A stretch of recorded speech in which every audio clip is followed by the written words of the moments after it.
Good afternoon, everyone. Uh, this is first class for another section of CFA level 1, that is financial statement analysis. अगर आप अपना CFA का level 1 का पूरा syllabus देखेंगे तो you can find fixed income, economics, quantitative mathematics, then you have equity investments, portfolio management, right? काफी सारे aspects हैं, सबका percentage on an average past year analysis से समझ में आता है। तो ये जो फाइनेंशियल स्टेटमेंट एनालिसिस वाला जो पोर्शन है, basically this will cover something between 12 to 15%, right? आपका जो लेवल 1 का जो पेपर आएगा उसमें 12 to 15% will be from this particular section. एक चीज आपको मालूम है, आप CFA कोर्स करें, that is chartered financial analyst, right? So it's like an you are a financial expert, right? जो जिसका मेन काम होगा डेटा को एनालाइज करना, पोर्टफोलियो मैनेज करना, right? Best investment opportunities investors के लिए ढूंढना, राइट? सो यू नो वो एक CFA क्या करता है, राइट? उस रोल CFA का रोल क्या है, what are the job prospects available and all, ये सब चीज आपको मालूम है ना। आज जो मैं बात करने वाला हूँ, जनरली आप लोगों ने एक बेसिक एलिमेंट्री लेवल पे, अपने +2 लेवल पे या ग्रेजुएशन लेवल पे आपने फाइनेंशियल अकाउंटिंग, कॉर्पोरेट अकाउंटिंग पढ़ा होगा, right? So as far as this particular topic is concerned, and it goes by your course, that is chartered financial analyst. आपको मालूम है एक चार्टर्ड अकाउंटेंट क्या करता है? Basically it's a professional qualification, and अगर कोई चार्टर्ड अकाउंटेंसी कोर्स पूरा कंप्लीट कर लेता है, देन उसके पास पूरा पावर रहता है कि वो आपके फाइनेंशियल्स को ऑडिट कर सकता है, उसका ट्रस्ट वर्दीनेस बढ़ा सकता है, right? So we know the role of a chartered accountant. What does the chartered accountant do? In fact आप जो CFA में पढ़ रहे हैं, इसमें काफी सारा एस्पेक्ट हमारे CA करिकुलम में भी है। जैसे अगर कोई आपका कोई फ्रेंड या कोई कर रहा होगा, तो यू कैन फाइंड कि वो स्टूडेंट भी portfolio management, equity investment, fixed investments, इन सब चीजों के बारे में उसने पढ़ा है अपने इंटरमीडिएट लेवल या फाइनल लेवल पे। सो ये जो काम है एक चार्टर्ड अकाउंटेंट भी कुछ हद तक कर सकता है, right? But you being the financial expert, आपका अलग से एक चार्टर्ड डिग्री है, right? And you yourself can analyze datas, manage portfolios and all. तो आपको ये सब चीज के बारे में मालूम है। as it goes by the name chartered financial analyst, right? financial analyst, right? So आपको कंपनी का फाइनेंशियल्स डेटा को एनालाइज करना है, and you need to tell your investors कि whether this investment is fruitful or not. You need to identify best investment opportunities. So basically आप में वो समझ होना चाहिए कि आप किसी कंपनी का फाइनेंशियल डेटा को एनालाइज कर सकते हैं। Now in order to analyze financial data, no one will tell you to prepare the financial statements, right? आपको कोई फाइनेंशियल स्टेटमेंट्स प्रिपेयर करने नहीं बोलेगा, right? That is mostly done by accountant और चार्टर्ड अकाउंटेंट का काम होता है। आपका बेसिकली काम होगा उन फाइनेंशियल्स को एनालाइज करना, अपना एक एक्सपर्ट रिपोर्ट तैयार करना एंड इन्वेस्टर्स को देना, राइट? बेसिकली ये जो पार्ट है ना, ये जो अपन पढ़ने वाले हैं, ये हमारा किसी कंपनी का अगर आप फंडामेंटल एनालिसिस करते हैं ना, तो ये उसका एक पार्ट है, राइट? अगर मेरे को किसी इक्विटी स्टॉक में इन्वेस्ट करना है, if I have to invest in some equity stock, then what do I have to do? I have to do fundamental analysis as well as the technical analysis. So technical analysis वो charts वगैरह होता है, right? 52 week low, 52 week high, past returns and all blah blah blah, वो charts होते हैं, algorithm models वगैरह होते हैं उसमें। So अपने जो बात करें फंडामेंटल एनालिसिस का, one of the aspect that is financial statement का एनालिसिस। तो उसके लिए आपको समझ होना चाहिए कि what does the financial statement actually depict, right? क्या क्या अपन बनाते हैं एंड उसको किस तरीके से अपन एनालाइज कर सकते हैं। तो एनालिसिस तभी आप कर पाएंगे जब आपको उसकी, उसमें क्या क्या आइटम्स आता है, उसका अकाउंटिंग ट्रीटमेंट, इन सब चीजों के बारे में आपको आइडिया लग सके, राइट? सो आज मैं आपको I will take you to one of the companies financial data analysis. We have taken Microsoft in our example. Microsoft का 2024 का अपन पूरा फाइनेंशियल्स को एनालाइज करेंगे and I will take you to the syllabus, right, कि हमारे को क्या क्या टॉपिक्स कवर करना है. ये जो सिलेबस का कंटेंट है ना, this is quite similar to students those who are doing US CPA course, right, but we are running two separate batches for CPA as well as CFA. We are not combining, but मैं आपको बता रहा हूँ कहाँ कहाँ synergies आपको मिलेंगे इन सब टॉपिक्स का. So you can, as you can see this section, you have income statement related items like how we recognize revenue, right. मैं आपको दिखाऊंगा. छोटा सा अगर मेरे को एग्जांपल देना, अगर सपोज मैंने if I am dealing in services, right, जैसे मैं बच्चों को पढ़ाता हूं तो fees which I take from students at the time of admission हम लोग फीस ले लेते हैं, राइट, and we provide the service over a period of 5 to 6 months, right. So generally क्या होता है, वो हमारा विद इन द ईयर वो सर्विस रेंडर हो जाता है. So what accounting policy we have framed with respect to revenue recognition is that कि जब भी अपन को फीस मिलेगा अपन उसको रेवेन्यू ट्रीट कर लेंगे.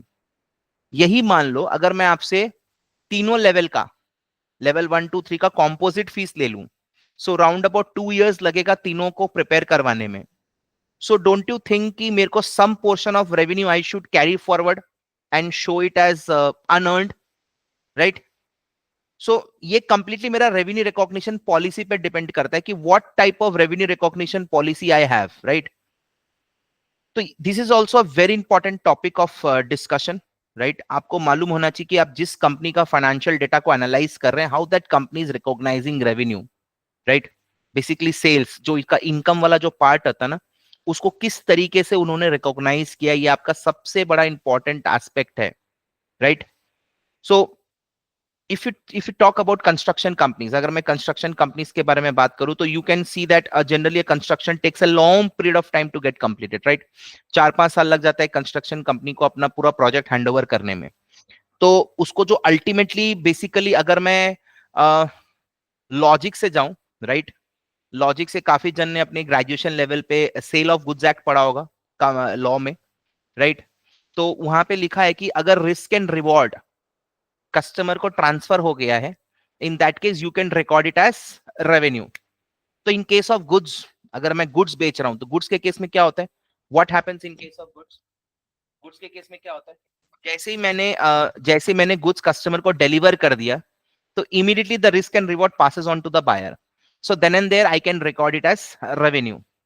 If I talk about some kind of interest income, अगर मैंने किसी को लोन दिया है तो जैसे ही वो टाइम पीरियड पास हो जाएगा I should record that as income. Interest income को मेरे को दिखा देना चाहिए.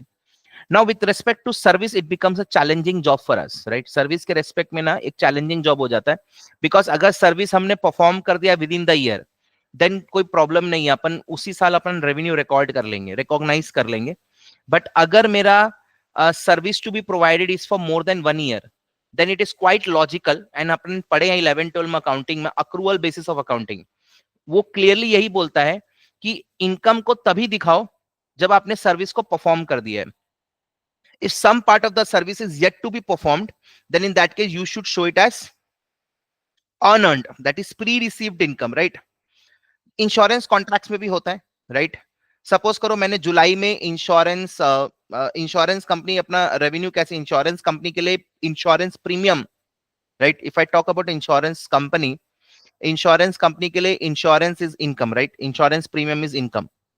सो उनके पास जो कॉन्ट्रैक्ट्स आता है अंडरटेकिंग के लिए that is for 1 year. If I talk about general insurance, right, तो वो तो बिगिनिंग ऑफ द ईयर नहीं आएगा, वो ड्यूरिंग द ईयर आएगा. It means some part of the insurance will cover next year also, right. So in that case the revenue needs to be split, because premium आप पूरा एक बार में collect कर ले रहे हो, बट आपको नेक्स्ट ईयर भी कवरेज देना है. तो उसका जो प्रीमियम आपको मिला है ना, तो इंश्योरेंस कंपनी भी रेगुलरली प्रॉपर्ली रिकॉग्नाइज करती है. तो आपका बेसिकली हम लोग जब भी आप इनकम स्टेटमेंट देखेंगे ना, कंपनी का जो फाइनेंशियल्स होता है, just show you one, late me just show you. जैसे हमने यहाँ पे माइक्रोसॉफ्ट लिया है, माइक्रोसॉफ्ट का ये पूरा एनुअल रिपोर्ट, राइट ना. एनुअल रिपोर्ट में काफी सारा कंटेंट्स होता है. It's like the shareholder letter, what the shareholder wants to give message to its colleagues, customers, employees, right? Then we have financial review, which I'm going to talk about. Let's see this income statement, right? So you can see this income statement, right? So here we have revenue, right? You know what in what products the Microsoft deals basically, right? So इनका revenue product भी है, right? Like operating system and all, and they have this service also, right? So इसमें क्या है, अब इन इस revenue को इन्होंने कैसे रिकॉर्ड किया है, राइट? सो एक फाइनेंशियल प्रॉपर एनालिसिस तभी हो पाएगा जब मेरे को सब चीजों के बारे में आइडिया रहेगा। तो इसीलिए आपके इस करिकुलम में इस फाइनेंशियल स्टेटमेंट एनालिसिस को इंक्लूड किया गया है। काफी सारा अकाउंटिंग ट्रीटमेंट्स भी आपको सिखाया जाएगा जिससे कि आपको बेटर अंडरस्टैंडिंग आए, राइट? हालांकि आपको ड्राफ्ट करने कभी नहीं बोला जाएगा, you don't have to prepare this is not your work, right? And यहाँ पे आप देख सकते हैं 3 ईयर कंपैरेटिव, राइट? जो हमारा इनकम स्टेटमेंट बनता है ना, 3 साल का कंपैरेटिव दिखाते। This is current year, 2024 is current है, बट आपको पिछले 2 साल का भी दिखाना पड़ेगा। And in case of balance sheet आपको 2 ईयर कंपैरेटिव बनाना है। सो जैसे ये आपने देखा ना यहाँ पे, अब मैं इसको आपको रेवेन्यू रिकॉग्निशन पॉलिसी दिखाता हूँ इसकी। अब जिस खाली इसका रेवेन्यू रिकॉग्निशन पॉलिसी मैं आपको दिखाता हूँ, just let me show you. अभी आप देखिएगा, ये जो फाइनेंशियल्स है, अरे यार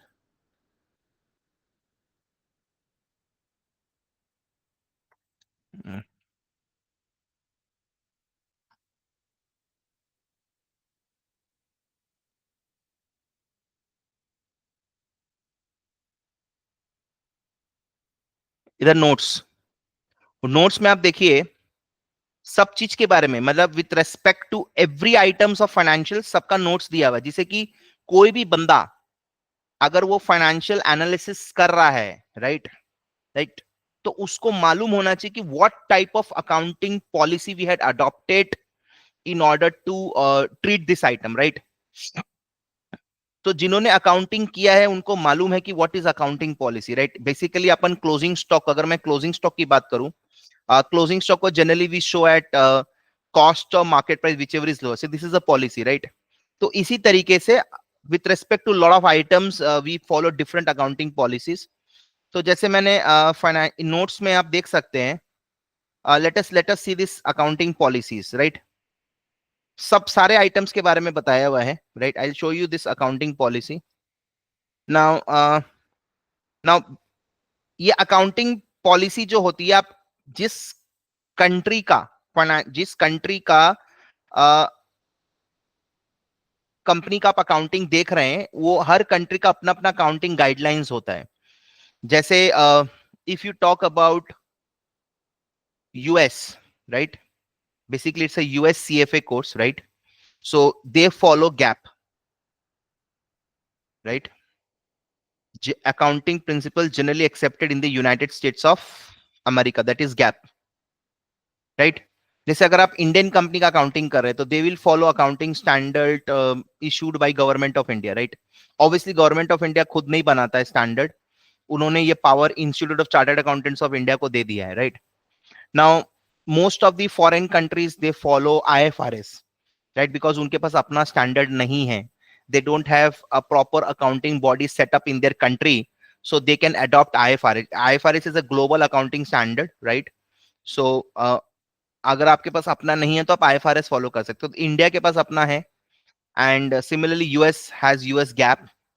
सो ये Microsoft is a US based company, तो इनका जो भी फाइनेंशियल्स बना हुआ है that is in accordance with, you can see its GAAP, right? तो यहाँ पे जनरल एक्सेप्टेड अकाउंटिंग प्रिंसिपल्स को फॉलो किया गया है, राइट? Completely US based.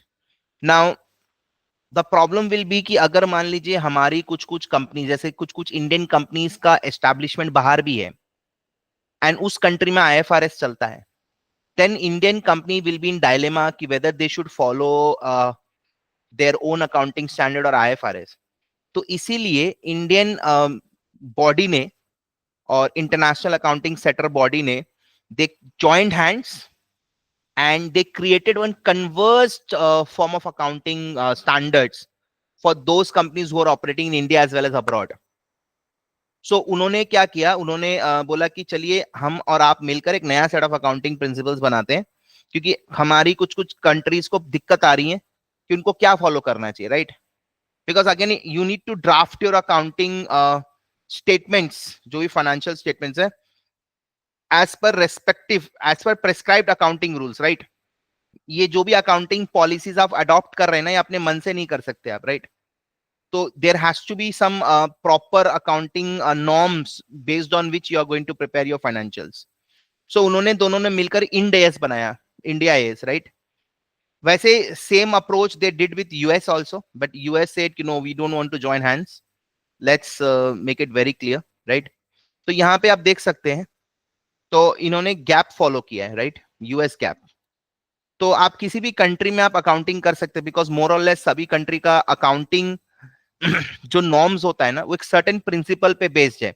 लाइक आपने +2 लेवल में पढ़ा होगा, accrual basis, then you have cash basis of accounting, then you have separate legal entity, money measurement, cost concept, going concern concept, right? Prudence, matching principle. तो इन्हीं सब के basis पे ये बनाया गया, ऐसा कुछ हार्ड एंड फास्ट नहीं है। हाँ, किसी का अकाउंटिंग ट्रीटमेंट डिफरेंट तरीके से है, थोड़ा सा स्लाइट डिफरेंसेस आते हैं, but mostly you will find lot of things common, right? So anyway, तो यहाँ पे आप देख सकते हैं कि हमने क्या बोलते हैं आपको, गैप को फॉलो करके इन्होंने फाइनेंशियल स्टेटमेंट्स प्रिपेयर किया, right? Now let's talk about revenue. इनका रेवेन्यू क्या है, व्हाट इज देयर प्रोडक्ट, ये कमाते कैसे हैं, right? Now you know what Microsoft do, right? You everyone know is aware of what Microsoft do, right? इनका product revenue and service, you have seen revenue में दो section था, एक था रेवेन्यू, प्रोडक्ट रेवेन्यू, और एक था सर्विस, राइट? नाउ इनका जो product revenue, that is sale from operating system, right? You know that they sell operating systems, cross device productivity, collaboration applications, server applications, business solution applications, right? Desktop and server management tools, software development tools, video games, hardwares, इनका PC, tablets, gaming, entertainment consoles, and other intelligent device. तो इनका product हो गया, right? Now इनका service में क्या आता है? They have their cloud-based solutions, right? That provide customers with softwares, services, platforms, and contents such as Office 365. और क्या बताऊं मैं आपको, right? Dynamics 365, gaming solution supports, consulting service, right? And other revenue also includes sales from online advertising, LinkedIn, right? Advertisement से इनका काफी सारा revenue generate होता है. Now, how they do record this revenue? This is more important, right?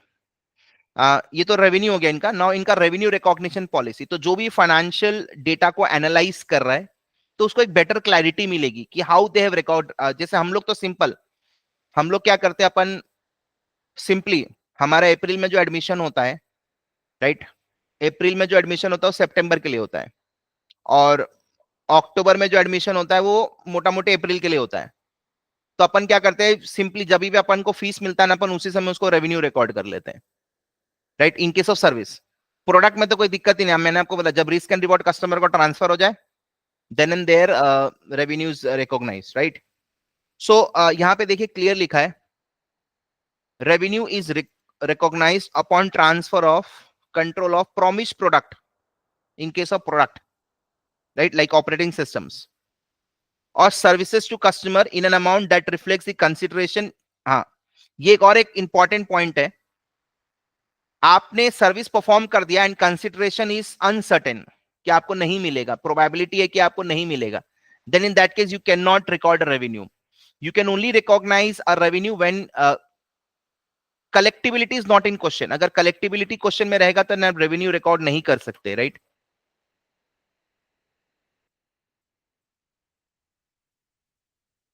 क्या फायदा हुआ ऐसा पैसा को दिखा के जो मिले ही नहीं, राइट? अभी आपने रिकॉर्ड कर लिया, बाद में अगर आपका कलेक्टिबिलिटी इशू आता है तो प्रोविजन फॉर डाउटफुल डेट्स बनाते हैं, आप बैड डेट्स दिखाते हैं, राइट? मैं उसकी बात नहीं कर रहा हूं. Eight the time of recording revenue, your collection must be certain, right?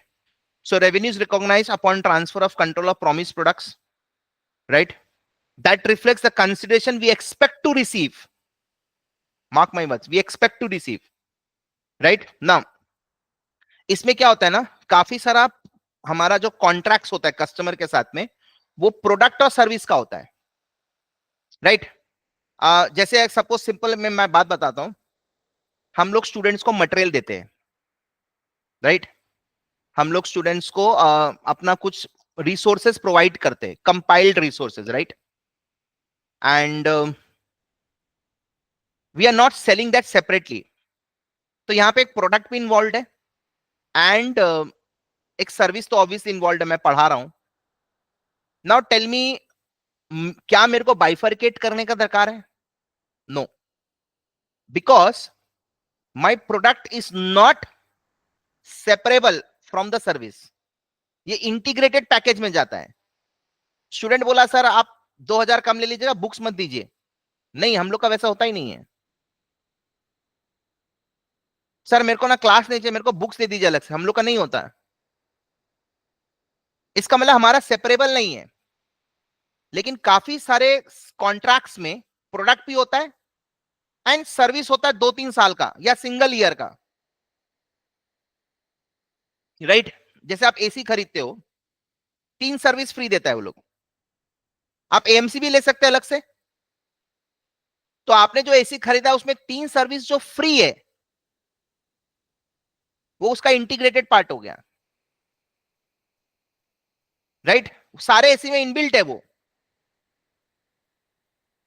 लेकिन जो एक्सटेंडेड वारंटी आप लेते हैं, एक्सटेंडेड एएमसी लेते हैं, दैट इज सेपरेबल। सो कहने का मतलब है, जब भी जो भी कॉन्ट्रैक्ट्स होता है ना, उसमें प्रोडक्ट्स एंड सर्विसेज कंबाइंड होते हैं। तो आपको क्या करना है, product and service should be capable of being distinct and accounted for a separate performance obligation। कि प्रोडक्ट मैंने डिलीवर कर दिया, service I am yet to deliver over a period of 3 years।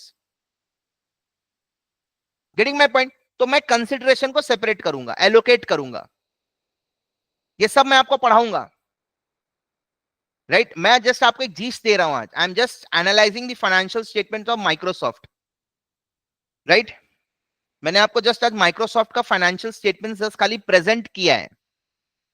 अगर आप हमारा कोर रीडिंग देखेंगे ना, this topic you have revenue recognition, expense recognition, इन सब चीजों के बारे में अपन डिटेल में बात करेंगे, राइट। मैं आपको जस्ट खाली एक सिनॉप्सिस दिखा रहा हूं। अच्छा, हो सकता है अपन रेवेन्यू रिकॉर्ड कर लिए, बाद में कलेक्टिबिलिटी क्वेश्चन में आ जाए, बाद में, अभी नहीं। अभी आ जाएगा तो रिकॉर्ड ही नहीं करेंगे, but once I have recorded but later on its collectibility issue, तो बोलता है revenue is net of allowance for returns and any tax collected from customer. अच्छा, वो प्रोविजन फॉर डाउटफुल डेट्स के बारे में था, यहाँ पे दूसरा कुछ दूसरे चीज के लिए बोल रहा है। क्या होता है, जैसे अपन फीस ले रहे, राइट। से फॉर एग्जांपल मैं बात करूं अगर सीएफए की fees, I don't know exactly अभी कितना है, I don't know, may be it's around 30,000। So 30,000 is a fees. गिरा है, ठीक है, मेरे को नहीं मालूम, I don't look after this fees matter and all. So 30,000 is the fees. Now that is inclusive of GST. We are not charging GST separately from you, right? So what I have to do? 30,000 is 118%। 18%, 18% का उसमें GST included है। सो अगर मैं x GST करूं ना, तो something around वो 25,000 आएगा। तो यहां पर भी बोला है revenue is recognise net of allowances for return और doubtful debts whatever and any taxes collected from customer. जो 18% का सॉरी, जो 18% का मैंने आपसे जीएसटी लिया है, वो मेरे को गवर्नमेंटल अथॉरिटीज को देना है, सीजीएसटी, एसजीएसटी, राइट। ये मेरा नहीं है। तो अपन जो भी एक्स एक्स जीएसटी दिखाते हैं रेवेन्यू ना, अपन एक्स जीएसटी दिखाते हैं, राइट ना। आपका क्या क्या नेचर ऑफ प्रोडक्ट्स है, ये सब के बारे में है, आप खुद घर पे पढ़िएगा, you will get more better clarity. Obviously मैं आपको करवाऊंगा, ऐसी बात नहीं है, we will deal with lot of things, right. But अभी जस्ट आज एक क्या है कि एक ओवरऑल मैं आपको दे रहा हूं, राइट।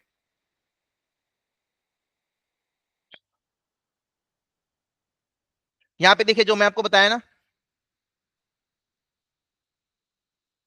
कि अगर प्रोडक्ट और सर्विस को आप अलग नहीं कर सकते तो वो सिंगल परफॉर्मेंस ऑब्लिगेशन माना जाएगा।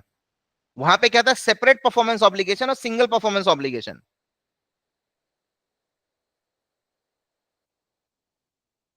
हार्डवेयर बिना ऑपरेटिंग सिस्टम के नहीं चल सकता, can not function without the operating system. तो हार्डवेयर और software are accounted as single performance obligation, right.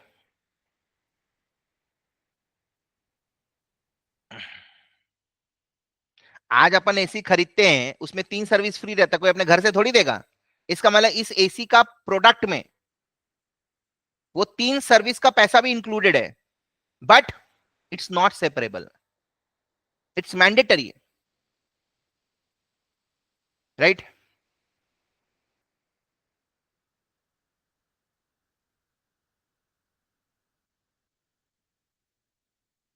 So ये आपका रेवेन्यू रिकॉग्निशन के बारे में यहाँ पे डिस्कस किया गया है। Let us see other items also, financial statements, right.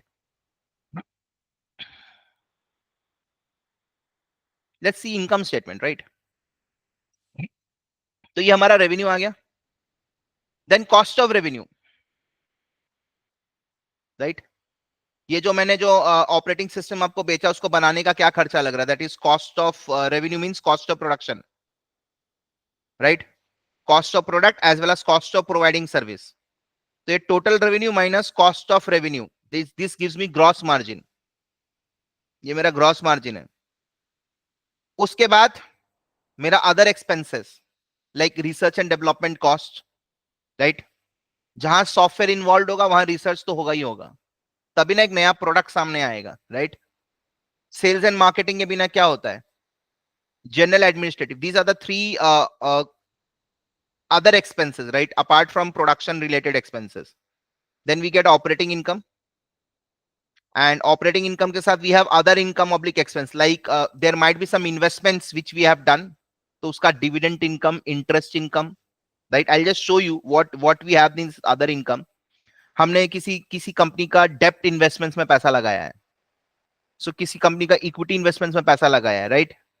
तो ये अदर इनकम एक्सपेंसेस वो वाला हो गया। So plus minus, and we might have taken loan also from our investor, हम लोग अपने इन्वेस्टर से लोन लिया होगा, तो उसका डिबेंचर का इंटरेस्ट भी होगा, तो that's expense.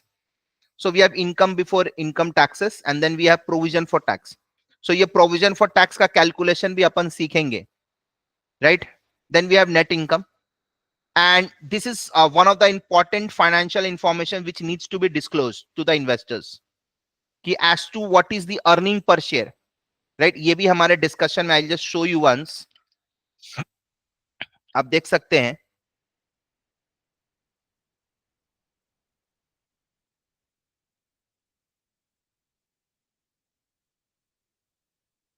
You can see this earning per share. So this calculation we will discuss in class, right, कि how this earning per share is calculated. थोड़ा बहुत तो आपको insights लेना पड़ेगा, right, and then I'll show you this taxes वाला thing also, right.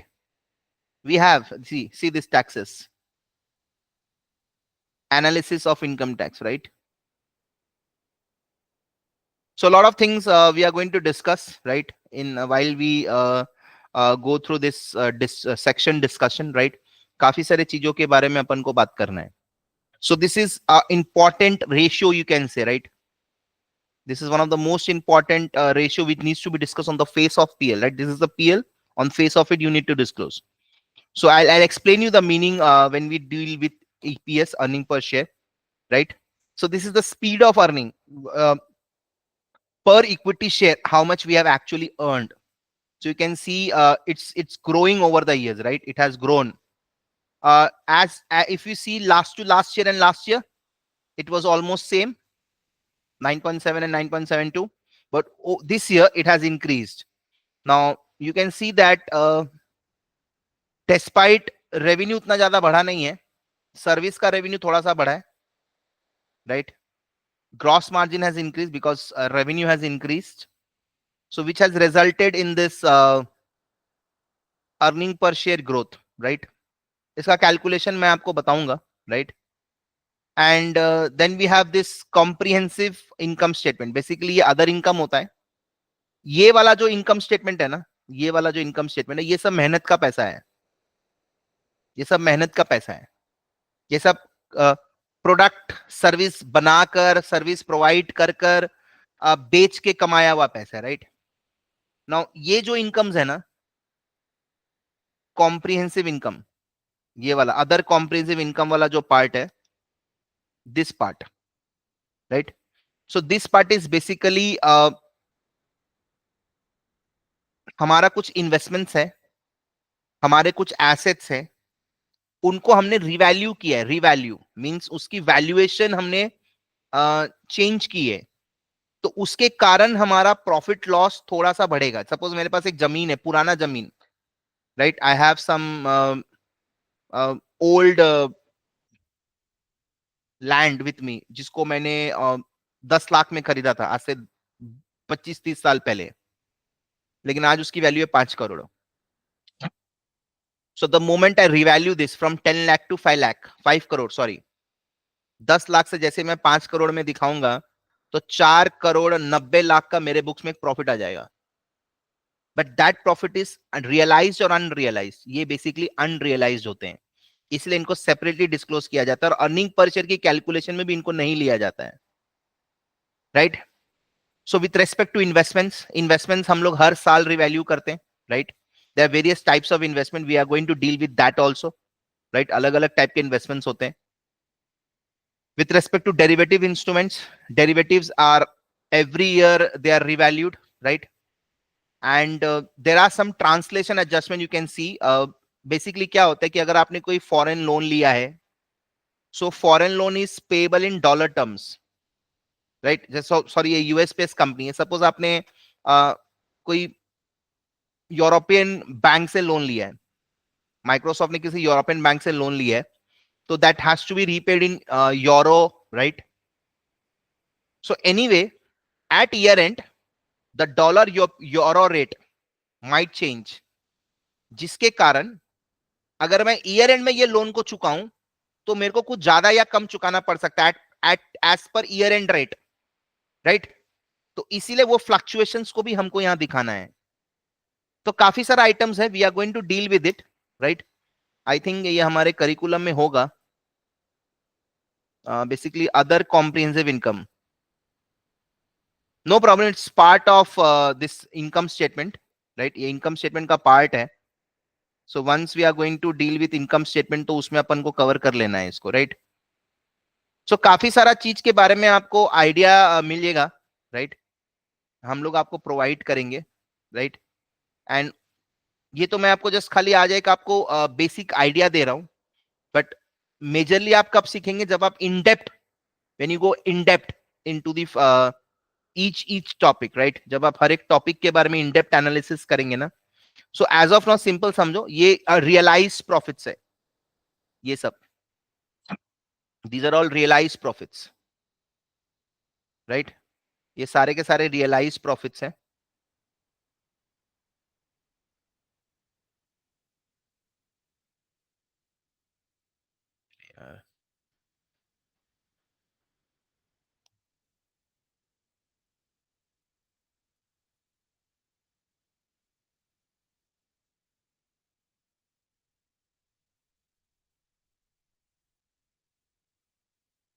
Right, this is realise profit and this is basically unrealise, जो कि वैल्यूएशन चेंज हुआ है बोल के अपने बुक्स में प्रॉफिट लॉस आ रहा है। Anyway, now this is balance sheet, right. You can see assets and then liabilities, right.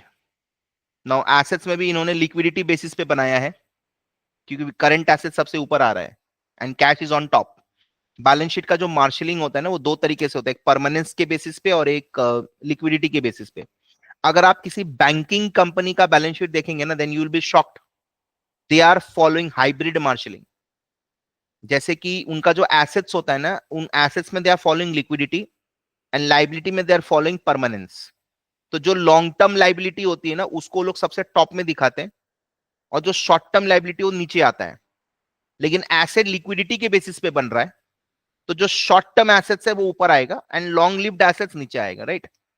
So you can C you have cash and cash equivalents, right? In this cash equivalent you have bank balance, right? Then you have short term investments. These short term investments is basically ऐसा investment जो जिसका period of holding is less than 3 months, right? Period of holding is generally less than 3 months, right? इसमें अपन जो बात करेंगे ना, इसमें हमारा पीरियड ऑफ होल्डिंग 3 महीने से कम है, राइट? 3 महीना से कम है। जैसे आप देख सकते हैं बैलेंस शीट का भी काफी सारा आइटम्स हम लोग एनालाइज करेंगे। We are going to talk about marketable security which is short term investments, right? हम लोग मार्केटेबल इसके बारे में बात करने वाले हैं। And then we are also going to talk about intangible assets, काफी सारा बैलेंस शीट आइटम्स के बारे में we will talk about. And then we have this like we will talk about here, इसके बारे में काफी सारा और आइटम्स भी है हमारे यहाँ पे, जैसे इन्वेंट्री है, right? We have intangible long lived assets, right? ऊपर भी था intangible assets. And we have then impairment. Basically I'll teach what is impairment. Basically it's sort of depreciation of intangible assets. Then with respect to assets we have these topics only, right? अगर आप proper जैसे chartered accountancy course करेंगे तो वहां पे हर एक item के बारे में आपको समझाया जाएगा। With respect to each item you need to learn उसका ट्रीटमेंट, उसका प्रेजेंटेशन, हाउ इट्स वैल्यूड, उसका अकाउंटिंग ट्रीटमेंट क्या होता है, सब चीज। बट यहाँ पे कुछ कुछ टॉपिक्स जो आपके लिए इंपॉर्टेंट है, only those topics they are going to focus, right? So now you can see यहाँ पे अकाउंट्स रिसीवेबल है, दैट इज आपका जो कस्टमर्स जिनको आपने क्रेडिट में बेचा है, पैसे अभी तक आए नहीं है, and it is net of doubtful debts, you can see, right? आप देख सकते हैं ये आपका नेट ऑफ डाउटफुल डेट्स है, right? And we have inventories, like आपके पास कुछ प्रोडक्ट्स अगर बन के पड़ा हुआ है जो बिका नहीं है अभी तक, right? Then we have other current assets, right? जैसे हो सकता है हमारा कुछ एक्सपेंस प्रीपेड में हो, या किसी क्रेडिटर को, वेंडर को हमने एडवांस पेमेंट कर दिया हो, right? So all these things will come under other current assets. So ये वो एसेट्स हैं which will be realized within say 12 months from the balance sheet date, right? These are convertible into cash within 12 months from the balance sheet date. इसकी period of holding ज्यादा बड़ी नहीं होती है, like cash तो already liquid है। Like short term investments का भी पीरियड ऑफ होल्डिंग क्या है आपका बेसिकली आपका intention to hold, right? Intention to hold investment is not more than 3 months, right? जैसे अकाउंट्स रिसीवेबल है तो max to max credit period 15 days, 20 days, 30 days का होगा, so you will get your money back, right? Inventories बिक जाएगा, पैसे आ जाएंगे 3-4 महीने में, that is not a problem. Then you have your property plant which is your major asset, right? You have invested in some machineries, computers, hardwares, production करने के लिए these are necessary, right? So property and equipment, obviously you must be having one factory building जहां पे products बन रहा है आपका, right? आपका एक ऑफिस होगा, ये सब प्रॉपर्टी में आएगा। And equipment is like machinery, computers, printers, blah blah blah. So आपके काफी सारे अच्छे खासे एसेट्स हैं आपके, राइट? You have good amount of assets and it's million, right? ये million में है। Now you have something interesting to see here. Operating lease, right of use of assets. Now this topic also you have in your curriculum, you can see leases, right? One of the very important topic. Suppose करो मेरे को एक projector लेना है अपना classroom कराने के लिए, राइट? मेरे को क्लासेस कराने के लिए एक प्रोजेक्टर चाहिए, और I need some ACs also. So what can I do? either I can buy it out. Generally क्या होता है, लोग छोटे मोटी चीजों को बाई आउट कर लेते हैं क्योंकि उनमें ज्यादा कैपिटल इन्वेस्टमेंट नहीं है। बट सपोज करो मेरे पास उतना भी फंड्स नहीं है, तो मैं इसको भाड़े पे लूंगा प्रोजेक्टर को। इसका रफली ईयरली 8,000 10,000 भाड़ा लगेगा, एंड मैंने 2-3 साल के लिए इसको लीज पे ले लिया है, भाड़े पे ले लिया है, भाड़ा मीन्स लीज। तो यूजुअली आपने क्लास 11-12 में अगर आपने अकाउंटिंग की है तो जो भी भाड़ा आप देते हैं उसको आप एक्सपेंस दिखाते हैं, right, you show it as an expense. But here you can see कि आपका एक जो भाड़ा आप देंगे, राइट, भाड़ा आप देंगे उससे आपको इस एसेट का राइट टू यूज मिल जाएगा 3 साल का। तो and during that 3 year no one else can use that asset,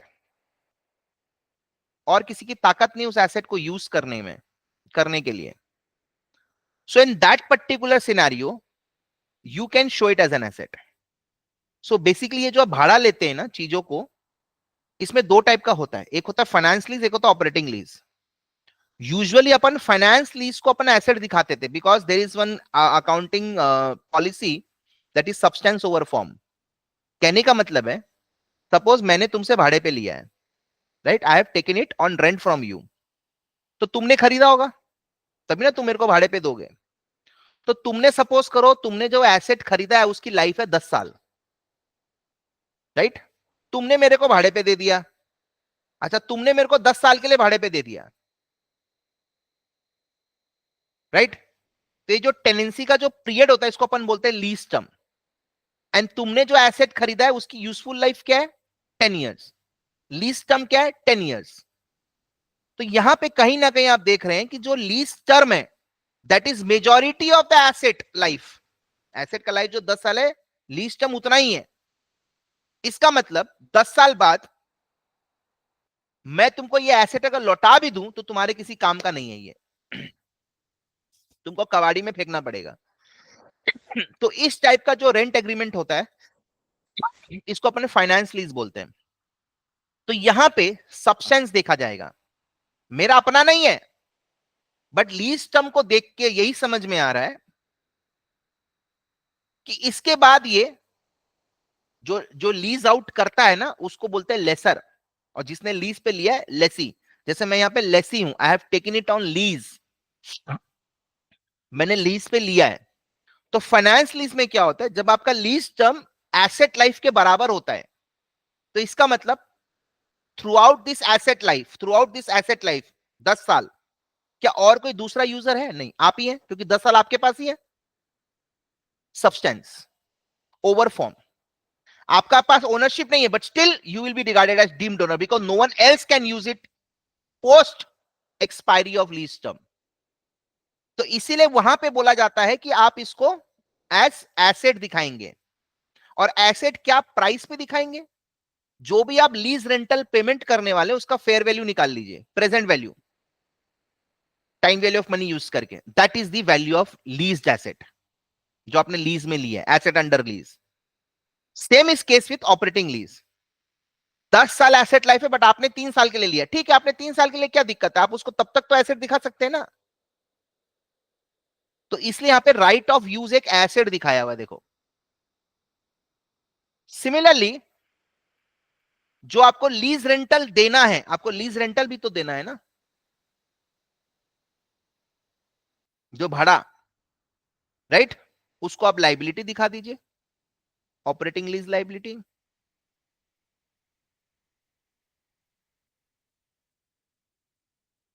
पहले बहुत सिंपल अकाउंटिंग ट्रीटमेंट था, बचपन में अपन यही सीखे। कॉम्प्लेक्सिटी क्या बताइए, जब अपन बड़े होते हैं तो अपने और डिटेल्ड वे में सीखते हैं।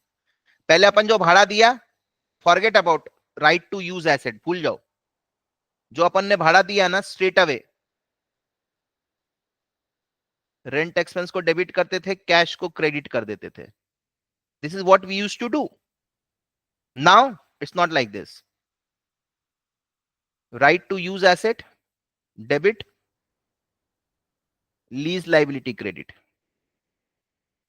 मतलब आप इसको 3 साल के लिए एसेट दिखाइए और जितना आपको पैसा देना है उसको आप लाइबिलिटी दिखा दीजिए। इसको आप डेप्रिशिएट करते चलिए और इसको आप पेमेंट करते चलिए, हो गया। तो आने वाला 3 साल में भी जीरो हो जाएगा, ये भी जीरो हो जाएगा। यहां पे क्या हो रहा है, यही मेरा खर्चा हो गया और ये मेरा पेमेंट हो गया। हर साल जो जो पेमेंट किया वही मेरा खर्चा, लेकिन यहां पे वैसा नहीं है। बोला पहले आप एसेट और लायबिलिटी को दिखाइए, फिर इसको करिए डेप्रिशिएट और इसका करिए पेमेंट।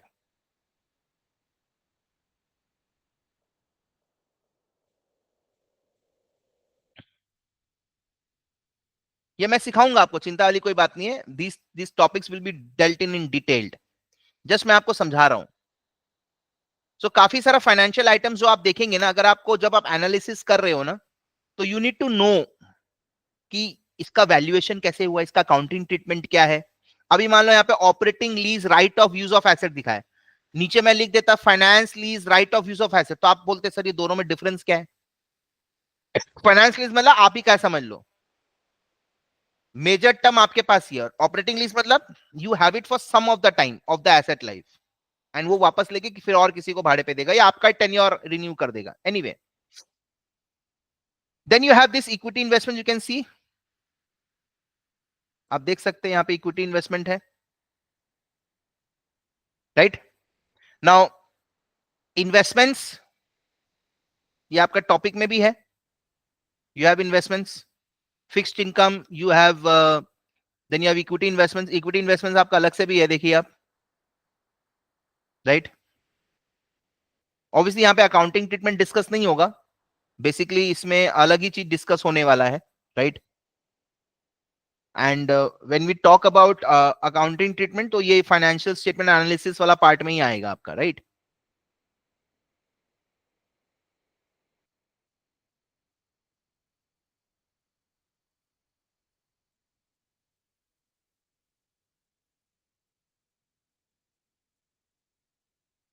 सो नाउ ये जो इक्विटी इन्वेस्टमेंट्स है, इसको क्लासिफाई कैसे करते हैं आप। जैसे यहाँ पे देखिए, आप इक्विटी इन्वेस्टमेंट्स दिया है ना आपके बैलेंस शीट में, you can just have a see, equity and other investments दिया हुआ है, ठीक है। मैं आपको जस्ट दिखाता हूँ, नीचे है,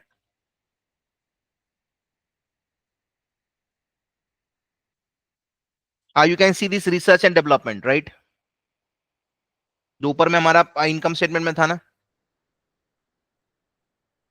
ये देखिए investments. We consider all highly liquid interest bearing investments with maturity of 3 months of less to be cash equivalent. मैंने बताया ना आपको, शॉर्ट टर्म इन्वेस्टमेंट्स था वहां पे, cash and cash equivalence, right.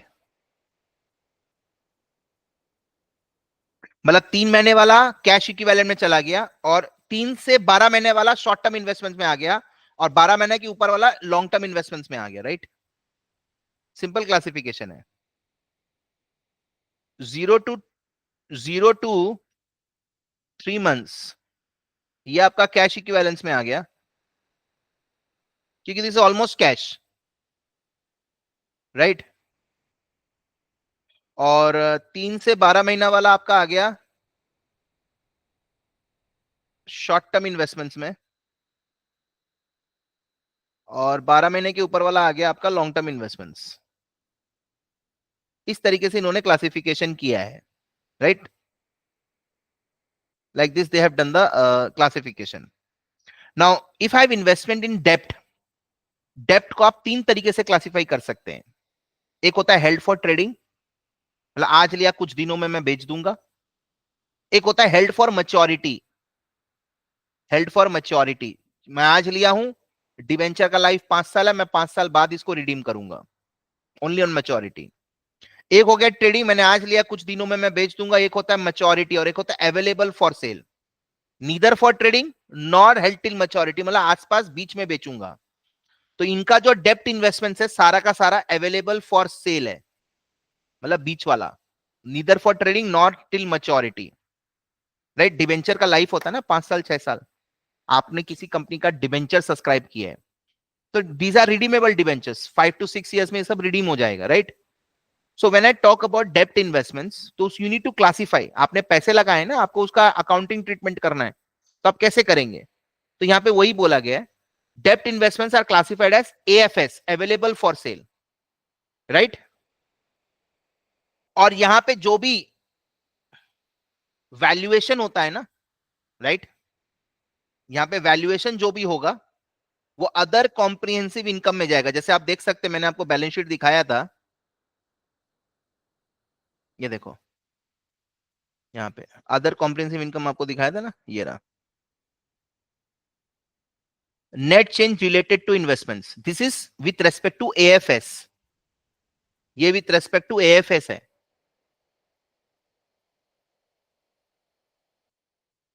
Held for trading वाला इन्वेस्टमेंट्स, जिसको आप आज लिए कल बेच देंगे, मान लो बीच में ईयर एंड आ गया, तो आपको उसको रीवैल्यू करना पड़ेगा फेयर वैल्यू पे। ये सारा ट्रीटमेंट्स मैं आपको बताऊंगा, राइट। और अगर वो एएफएस है तो उसको आप रिवैल्यू करेंगे फेयर वैल्यू पे, बट वो इधर आएगा अदर कॉम्प्रिहेंसिव पे। Let me just show you one thing, इसमें शायद होगा नहीं, anyways I talk this on later, ठीक है। तो यहाँ पे वो इसी चीज के लिए बोला हुआ है।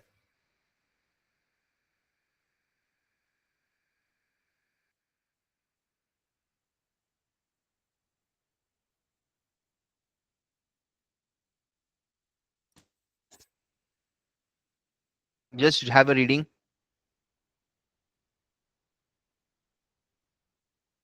सी it is written here, other comprehensive income.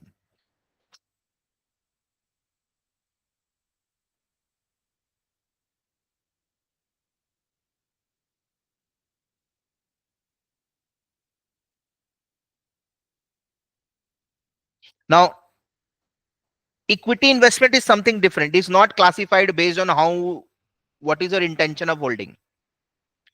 डेप्ट, जो डेप्ट का जो क्लासिफिकेशन होता है ना, अगर आपने किसी कंपनी का डिवेंचर में पैसा लगाया है, उसकी क्लासिफिकेशन होती है कि how far you have an intention of holding it.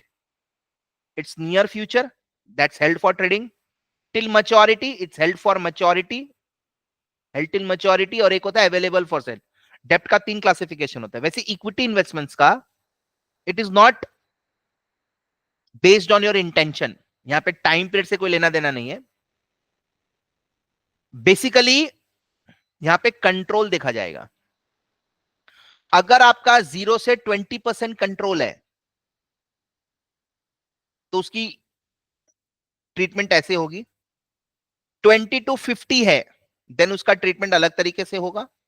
और मोर देन 50% अगर आप होल्ड करते हैं, मतलब आप उसकी होल्डिंग कंपनी बन जाएंगे, होल्डिंग सब्सिडरी, तब उसका अकाउंटिंग ट्रीटमेंट अलग से होगा। अगर आप किसी कंपनी का मोर देन 50% शेयर होल्ड करते हैं, इन दैट केस वो आपका इक्विटी इन्वेस्टमेंट ही है।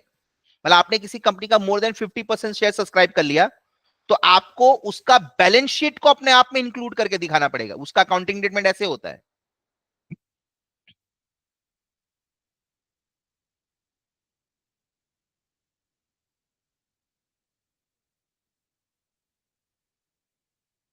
Right right? तो आपको देखना पड़ेगा 0 to 20% होल्डिंग है कि 20 to 50 है कि मोर देन 50 है, उसी हिसाब से उसका अकाउंटिंग ट्रीटमेंट होगा। अगर 0 to 20 है तो वहां पे अपन फेयर वैल्यू मेथड फॉलो करेंगे। 20 to 50 है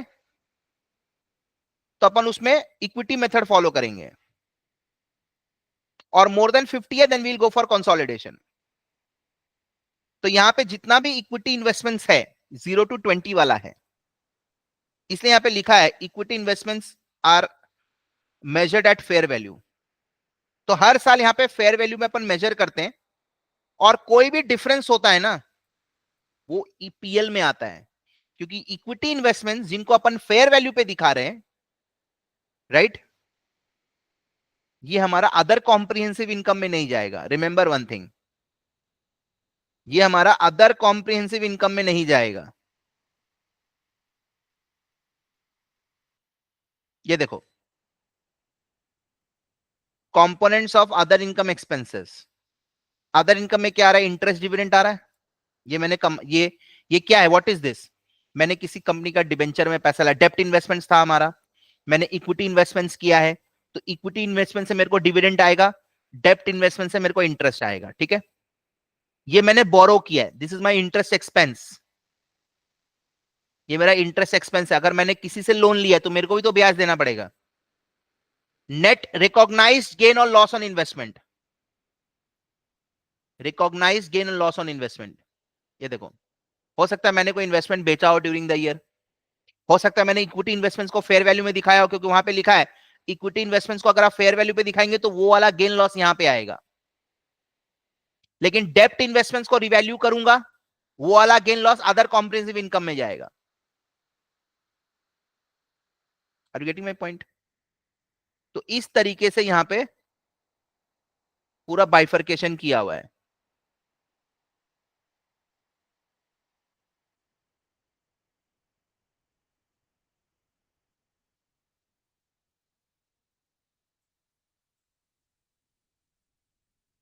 अलग अलग देखो, सब अलग अलग किया हुआ है। ये देखो, यहां पे है ना, नेट रिकॉग्नाइज गेन और loss on investment, can you see ही? आप देख सकते हैं यहां पे, हाँ, ये देखिए, मैंने बोला कुछ कुछ इन्वेस्टमेंट आपने बेचा उसका प्रॉफिट लॉस, और कुछ कुछ इन्वेस्टमेंट अनरियलाइज्ड, जो इक्विटी इन्वेस्टमेंट्स मैंने बोला था ना फेयर वैल्यू पे दिखा रहे, तो वो वाला चेंज इधर जाएगा पीएल में, राइट? ये देख सकते हैं आप इन्वेस्टमेंट आपने कहां कहां किया है, you can see this, right? तो ये सब चीज आप एक दिन में नहीं सीखेंगे, और मैं एक दिन में आपको बहुत सारा चीज बता भी नहीं सकता, राइट? मैं जस्ट आपको एक फाइनेंशियल स्टेटमेंट दिखा रहा हूं, एंड आज मैं आपको एनालिसिस करना सिखा रहा हूं। तो एनालिसिस करना आप तभी सीखेंगे जब आप सबका अकाउंटिंग ट्रीटमेंट, जैसे अगर किसी को ये समझना हो कि भैया कुछ कुछ गेन लॉस आप पीएल में दिखा रहे हो, कुछ गेन लॉस आप अदर कॉम्प्रिहेंसिव इनकम में दिखा रहे हो, आप अर्निंग पर शेयर का कैलकुलेशन में अदर कॉम्प्रिहेंसिव इनकम को नहीं ले रहे हो, ये इनकम टैक्स का फिगर कैसे आया? आज अपन को हमारा अगर आपको अपना आईटीआर लगाना, आप क्या करोगे? एक क्वालिफाइड चार्टर्ड अकाउंटेंट के पास जाओगे या इनकम टैक्स प्रिपेयरर के पास जाओगे, उनसे आप कंसल्टेंसी लोगे, बिकॉज आपके पास नॉलेज नहीं है। तो आप इस कोर्स को कर रहे हो क्योंकि आपको फाइनेंशियल एक्सपर्ट बनना है। फाइनेंशियल एक्सपर्ट तो वही बन पाएगा ना जो फाइनेंशियल स्टेटमेंट एनालिसिस अच्छे से कर पाएगा, और फाइनेंशियल स्टेटमेंट एनालिसिस वही अच्छे से कर पाएगा जिसके पास नॉलेज है,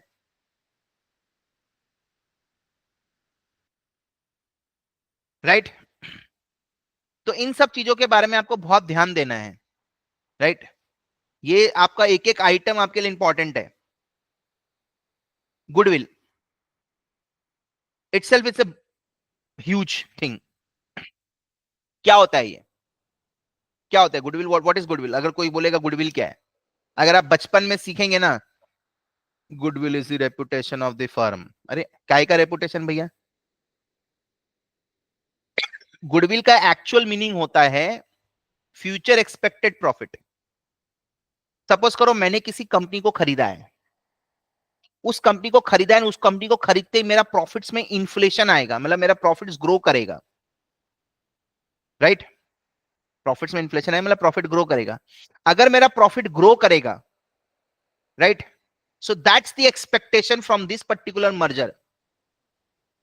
तो जाहिर सी बात है, मैंने जिससे खरीदा है उसको भी ये चीज मालूम है कि सामने वाले को मैं अपना कंपनी बेच रहा हूं, उसको तो बैठे बैठा ही कमाई है,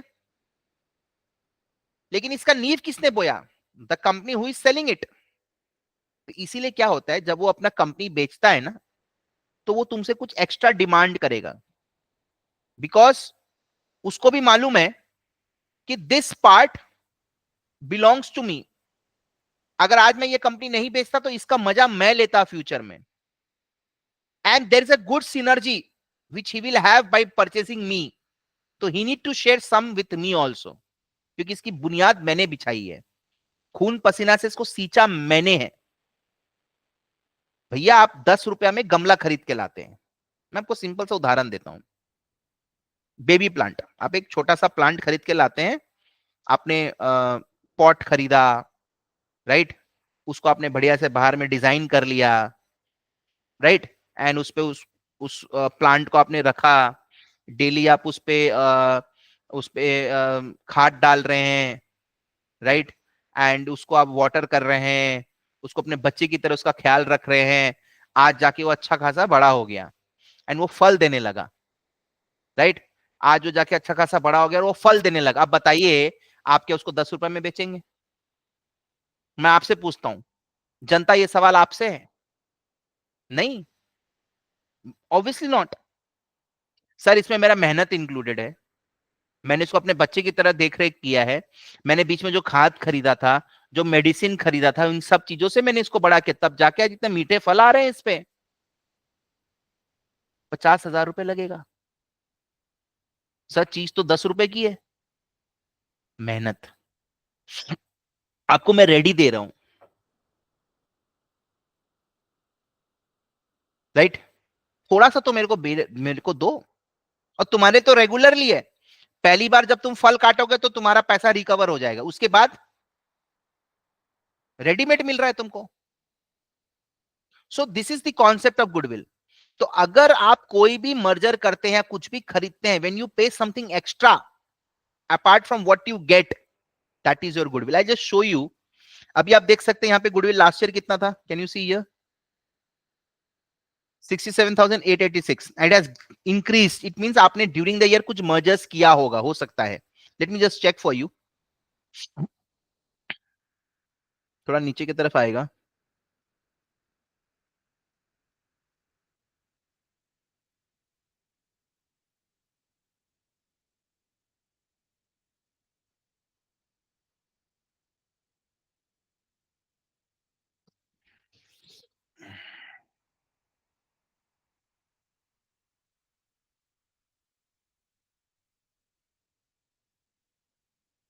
ये देखिए business combination.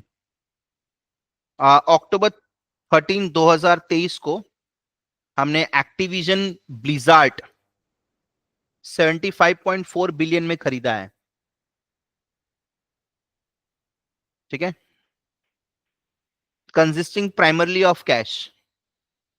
Company is a leader in game development as an interactive entertainment content publisher. अब क्या लिखा देखो, the acquisition will accelerate the growth in our gaming business.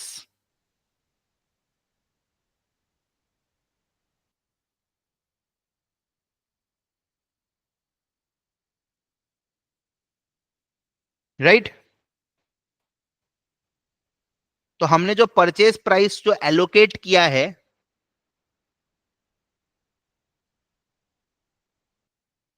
वो इस तरीके से किया, हमने गुडविल दिखाया है 50,969 का।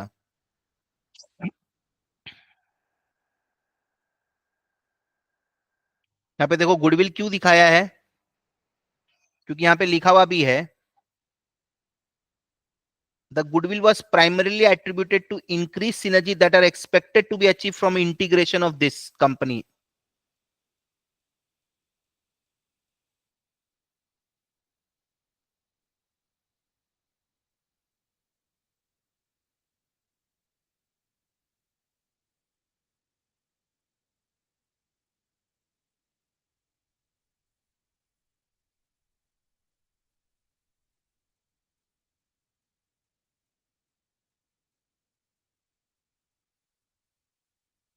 Can you see?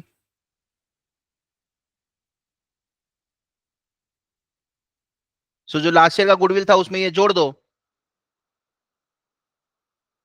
Less impairment if any. Goodwill is tested for impairment every year, कि आपने जहां पे जो चीज खरीदा है, राइट, उससे उतना रिकवरेबल है कि नहीं। कल को अगर वो रिकवरेबल नहीं है तो गुडविल किस बात की, तो उस गुडविल को आपको कम करना पड़ेगा, इंपेयर करना पड़ेगा, उसको अपनी इंपेयरमेंट लॉस बोलते हैं, राइट? तो बहुत सारा एस्पेक्ट है, आप देख सकते हैं कितना एस्पेक्ट है, मतलब बूंद बूंद से सागर बनता है, ये सबको मालूम है। एडुकेशन एक ऐसा पार्ट है जिसको आपको एक प्रोसेस बनाना पड़ेगा। प्रोसेस इन द सेंस, आप एक दिन में इसको कर नहीं सकते, एक महीने में कर नहीं सकते, इट्स ए प्रोसेस। आपको रेगुलरली प्रयास करते रहना पड़ेगा। आज मैं भी नहीं बोल सकते कि आई एम हाईली नॉलेजेबल, लेकिन मेरे पास जो नॉलेज है उसको अगर आप पढ़ेंगे एंड उसके बाद आप अपना दिमाग लगाएंगे, you are going to get huge huge success. एक मेंटर का काम होता है आपको चीज को समझा देना, फिर उसका एप्लीकेशन, उसका यूज करना, वो उसके ऊपर में होता है, टैलेंट के ऊपर में होता है, आप उस चीज को कितना यूज कर सकते हैं, राइट। तो ये सब चीज के बारे में आपको समझना पड़ेगा अच्छे तरीके से, राइट। आइए अभी आप देखिए,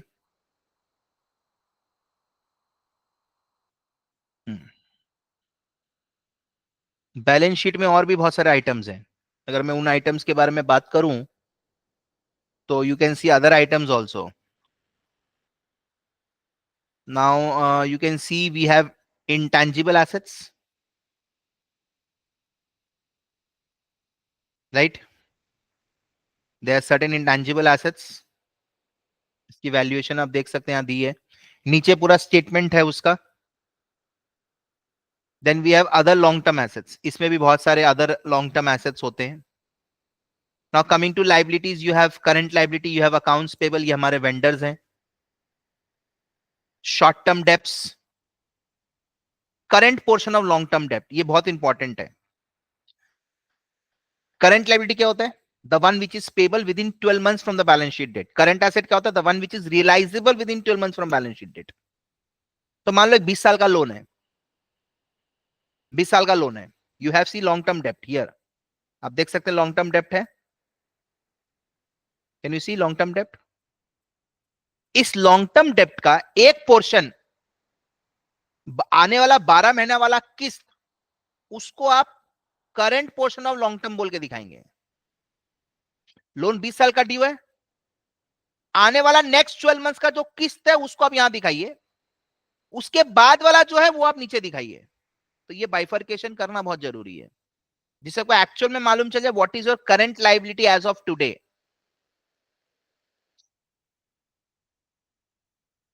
short term earned income revenue, ये वो सर्विस कॉन्ट्रैक्ट है जिसका पैसा आपने ले लिया बट सर्विस अभी तक परफॉर्म नहीं किया, जो आप आने वाला 12 महीना में करेंगे। लॉन्ग टर्म अर्नड, आने वाला 12 महीना नहीं, 12 महीना उसके बाद भी आप करेंगे, मतलब this service contract is covering more than a year.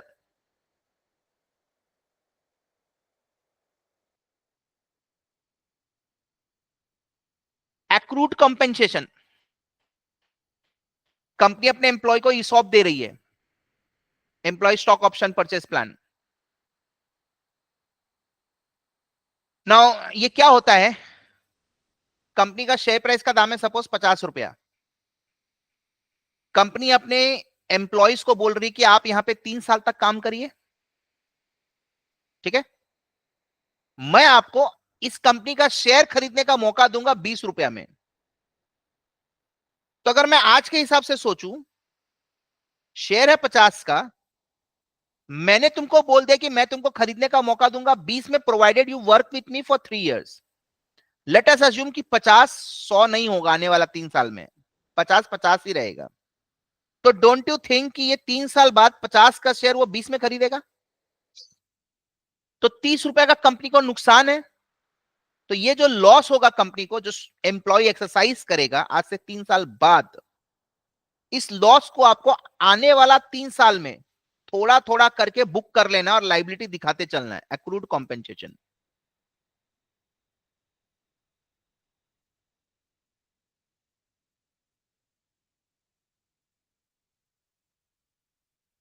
वो एक्सरसाइज करेगा, राइट।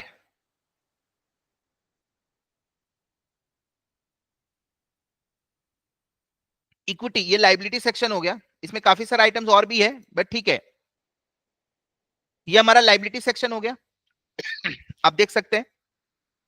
और ये इक्विटी सेक्शन है, इक्विटी में एक हमारा हो गया आपका इक्विटी शेयर कैपिटल, कंपनी ने ड्यूरिंग द ईयर इशू भी किया, देख लीजिए साफ दिख रहा है। पहले 93,718 था, इस साल बढ़ गया है। रिटेन्ड अर्निंग मतलब ये कमाया हुआ प्रॉफिट है, कमाया हुआ profit, right, this is the profit that I have earned, right, ये हमारा कमाया हुआ प्रॉफिट है. Then we have other comprehensive income, unrealised वाला, से टोटल इक्विटी आ गया. तो asset equals to liability, right. So ये हमारा इनकम स्टेटमेंट है, ये हमारा बैलेंस शीट है. इससे रिलेटेड काफी सारी जानकारी नीचे है, देखो यहां पे लिखा है refer to accompanying notes below, जो मैं जा जाके आपको दिखा रहा हूं. तो आपको हर एक आइटम का और डिटेल्ड इवैल्यूएशन मालूम चलेगा. Another major important statement which we need to prepare is cash flow statement. ये हमारे करिकुलम में है, you can see.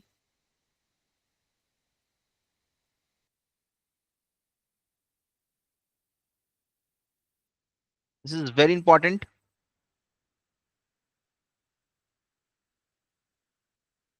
Right. Mandatory ये बनाना जरूरी होता है, mandatory for companies. Basically cash account से आपको ना एनालिसिस नहीं हो पाएगा, कैश से आपको खाली कैश बैलेंस के बारे में मालूम चलेगा. लेकिन कैश फ्लो स्टेटमेंट क्या करता है, बोलता है कि जो भी कैश फ्लोज हुआ है ना, उसको आप 3 पार्ट में क्लासिफाई करिए: ऑपरेटिंग एक्टिविटी, इन्वेस्टिंग एक्टिविटी और financing activity.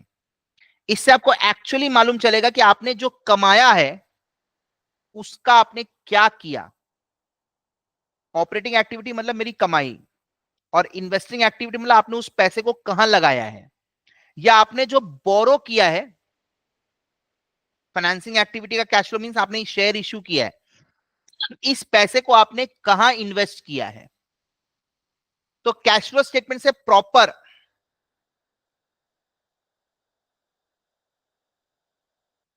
Source and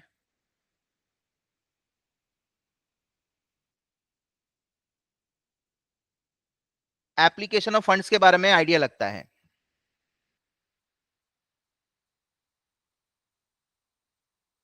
right.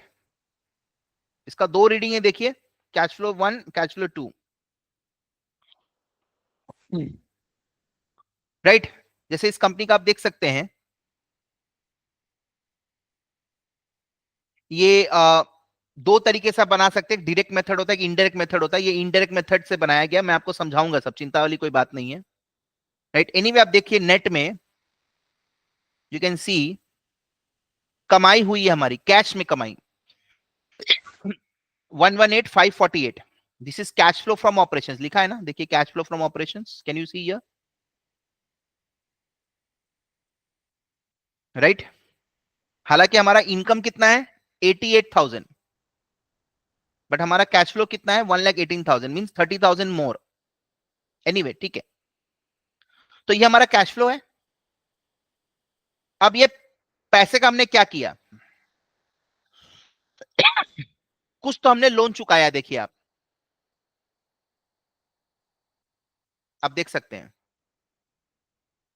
मतलब डेप्ट बोरो भी किया और चुकाया भी है. सर ऐसा कैसे हो सकेगा, डेप्ट बोरो भी किया चुकाया भी है. पुराना का टर्म आ गया होगा, उसको चुका दे, नया बोरो कर लिया. इसलिए आप देख सकते हैं इसमें ज्यादा गैप नहीं है. कैन यू सी, आपने पहले डेप्ट बोरो भी किया, देखिए शॉर्ट टर्म डेप्ट आपने बोरो किया 5250 का, आपको बैलेंस शीट में दिखेगा. ये देखिए शॉर्ट टर्म डेप्ट, देख सकते हैं आप, शॉर्ट टर्म डेप्ट आपको दिख रहा है.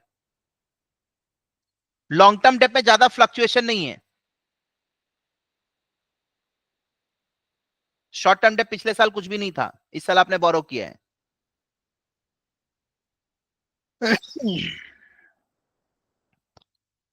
लॉन्ग टर्म डेप्ट आपने चुकाया और कुछ बोरो कर लिया.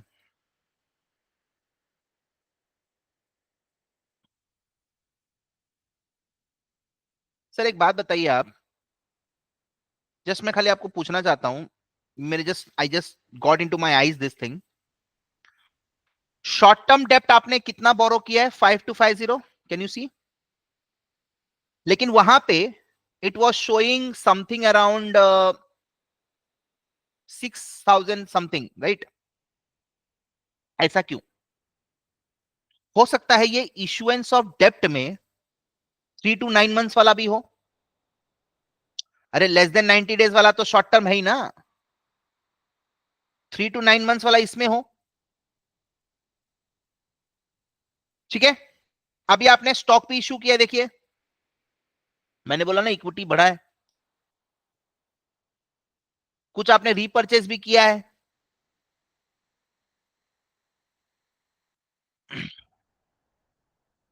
स्टॉक रीपर्चेज क्या होता है, मतलब आपने अपना स्टॉक को खरीद लिया है, कैंसिल ऑफ नहीं किया है,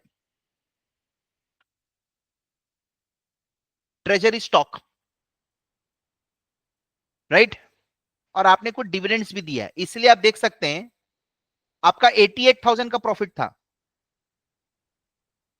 और आपने डिविडेंड दिया है लगभग 21,000 का, तो रिटेन अर्निंग देखिए 1,18,000 में आप 88,000 जोड़िए, समथिंग अराउंड 2 लाख के आसपास आएगा।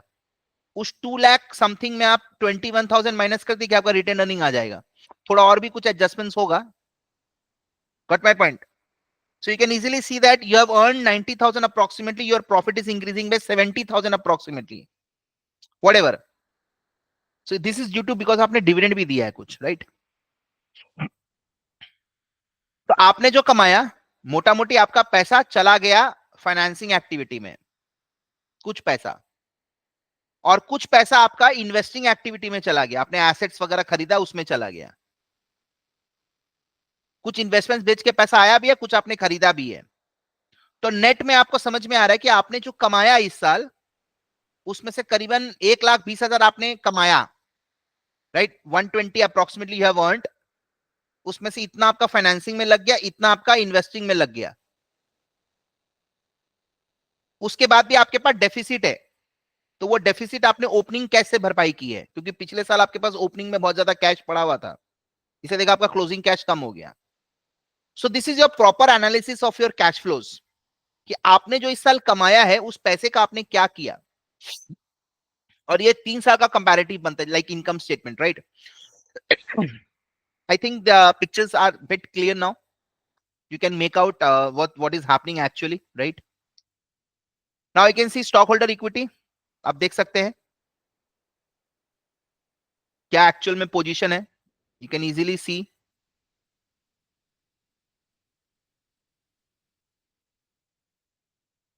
रिटर्न अर्निंग में देखिए आपने, मैंने आपको बताया था ना, देखिए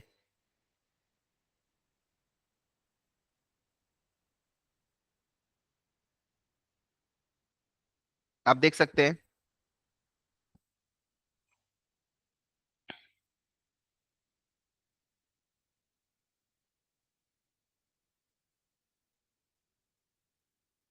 ये आपका बिगनिंग वाला इक्विटी था, आपने और स्टॉक इश्यू किया। नाउ स्टॉक रीपर्चेस आपका यहां पर भी है और यहां पर भी है, देखिए आप 5712 and 11572, just let me add this once, let's hold on, I just add it for you.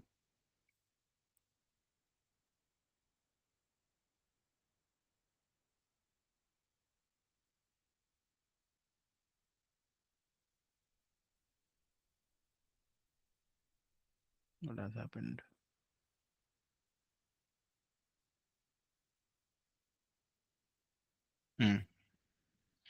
5712,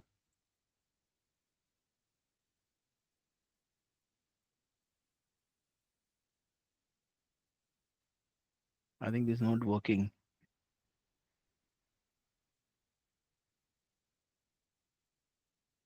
I'll leave. I'll just do one thing. यहाँ पे करता हूँ।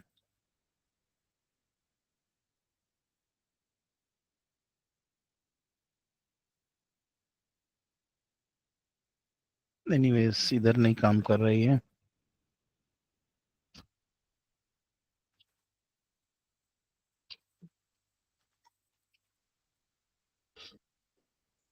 कैलकुलेटर देना। I just calculate on my calculator. I just need to show one thing. 5712 यहाँ पे आ रहा है और 11574 547. Just add these two.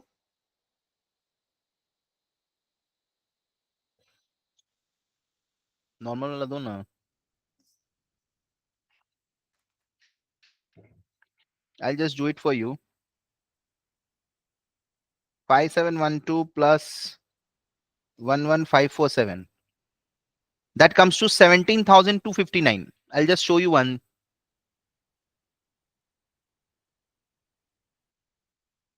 See, common stock repurchase 17,254. Basically जब आप खरीदते हो ना, आपको मालूम है eight the time of issue, जब आप स्टॉक को इशू करते हो तो आप फेस वैल्यू में नहीं, उससे ज्यादा में इशू करते हो। You issue it at par और मोर देन पार, आप मोर देन पार में इशू करते हो। तो एक्सेस वाला जो होता है वो एडिशनल पेड इन कैपिटल में चला जाता है, right? That goes to additional paid in capital, securities premium जिसको अपन बोलते हैं। सिमिलरली जो आपने स्टॉक रीपर्चेस किया उसमें भी आपने कुछ एक्स्ट्रा दिया होगा, क्योंकि आपने आज रीपर्चेस किया तो आज के तो मार्केट वैल्यू में ना रीपर्चेस करोगे, नहीं तो कौन आपको अपना शेयर देगा? कोई नहीं देगा। तो कहने का मतलब आपने कुछ फेस वैल्यू भी दिया होगा और कुछ आपने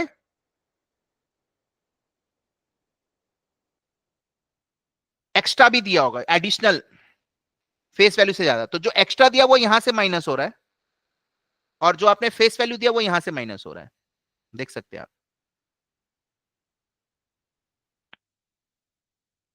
और ये हमारा ईसॉप वाला है, stock based compensation expenses, and this is our other comprehensive income. ये लास्ट ईयर का ओपनिंग बैलेंस है, कैन यू सी हियर? ये लास्ट ईयर का ओपनिंग बैलेंस और इस साल का 753। आई जस्ट शो यू, इस साल का 753 देखो टोटल, अदर कॉम्प्रिहेंसिव इनकम का टोटल 753। तो वो एडअप हो गया, राइट? सो वो हमारा एडअप हो गया। अब आपको धीरे numbers you can link now, अब आप धीरे धीरे करके नंबर्स को इधर उधर से लिंक कर सकते हैं।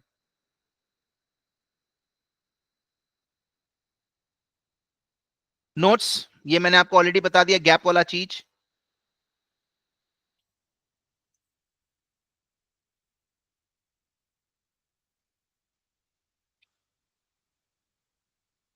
एसेट्स एंड लायबिलिटीज जो कि फॉरेन से आपने लिया है उसको आपने ट्रांसलेट किया एक्सचेंज रेट पे on the balance sheet date. इस ट्रांसलेशन के कारण जो भी डिफरेंस आ रहा है, राइट, उसको आपने अदर कॉम्प्रिहेंसिव इनकम में दिखाया है। बेसिकली मान लो आपने एक यूरोपियन बैंक से लोन लिया है, उसमें आपको 1 लाख यूरो देना है, तो आपने 1 लाख यूरो बोरो किया, उसको आपने डॉलर में कन्वर्ट करके आपने उस पैसे को यूज कर लिया। लेकिन ईयर एंड में जो एक्सचेंज रेट है वो तो वो वाला एक्सचेंज रेट नहीं है, बिकॉज अगर आपको ईयर एंड में इसको चुकाना पड़ गया तो आज का यूरो डॉलर रेट ज्यादा है, तो it means you have to give more dollar to pay 1 lakh euro. तो उस केस में आपका वो जो फ्लक्चुएशन, ट्रांसलेशन इसको बोलते हैं, ट्रांसलेशन जो गेन लॉस आ रहा है उसको आपको अदर कॉम्प्रिहेंसिव इनकम में दिखाना पड़ेगा। यहाँ पे लिखा हुआ भी है और वहां पे है भी ऊपर में, राइट? तो आपको काफी सारे आइटम्स के बारे में आइडिया लग रहा है धीरे धीरे, I can just make out. ये हमारा प्रोविजन फॉर डाउटफुल डेट्स का है, right? This is provision for doubtful debts, you can just see. इतना हमारा था, इतना हमने और बनाया, इतना यूज हो गया, बचा इतना, right? So this is part of our accounting treatments with respect to trade receivable. ये जो बात की गई यहाँ पे ये ट्रेड रिसीवेबल की गई है, right? This topic is see current contract balance other receivables, right? तो यहाँ पे ये ट्रेड रिसीवेबल्स के बारे में बात किया गया, हाउ दिस अकाउंट्स रिसीवेबल का ये कैलकुलेट किया गया, राइट? उसके बारे में बात हुई है, यू कैन सी।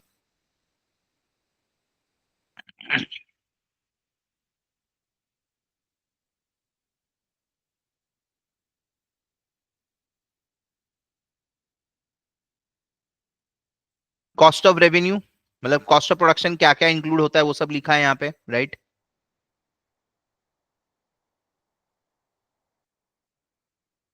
इन्वेस्टमेंट्स का मैंने आपको दिखाया ही था। नाउ फेयर वैल्यू में 3 लेवल होते हैं, राइट? अगर मार्केट प्राइस रेडीली अवेलेबल है तो आप मार्केट वाला ले लेंगे। तो यहाँ पे लिखा है मतलब कौन सा लेवल 1 है, कौन सा लेवल 2 फेयर वैल्यू यूज हुआ है, वहां पे क्लियरली बताया गया है। We account for certain assets and liabilities at fair value. The hierarchy below lists 3 levels of fair value based on the extent to which inputs used in measuring fair value are observable in the market. जैसा data available रहेगा वैसा fair value level use करेंगे. We categorize each of our fair value measurement in one of these 3 levels based on the lowest level input that is significant to the fair value measurement in its entirety. These levels are, level 1 क्या है बताया गया है, are based on unadjusted quoted price for identical instruments in active market.